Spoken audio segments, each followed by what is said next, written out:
जय जवान जय किसान मित्रांनो, आपण आहोत कोकण प्रांतामधील सिंधुदुर्ग जिल्ह्यातील देवगड तालुक्यातील एक शेतकरी. तर हा आजचा आपला पहिलाच व्लॉग आहे.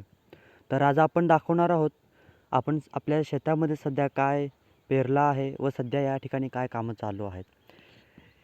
ह्या दोन कोपऱ्यांमध्ये आपण मक्याची पेरणी केली आहे, जी की आपण आपल्या पशुधनासाठी चारा म्हणून वापरणार आहोत.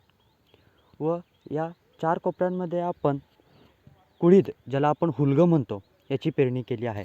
सध्या आपण छानपैकी नांगरणी करून घेतली आहे व या ठिकाणी वाफे, ज्याला आपण दंडसुद्धा म्हणतो, हे ओढायचं काम चालू आहे. आपल्या ह्या प्रवासामध्ये सामील होण्यासाठी आपल्या युअर फार्मर्सला नक्कीच फॉलो करा व व्हिडिओ आवडला असल्यास लाईक व शेअर जरूर करा. धन्यवाद.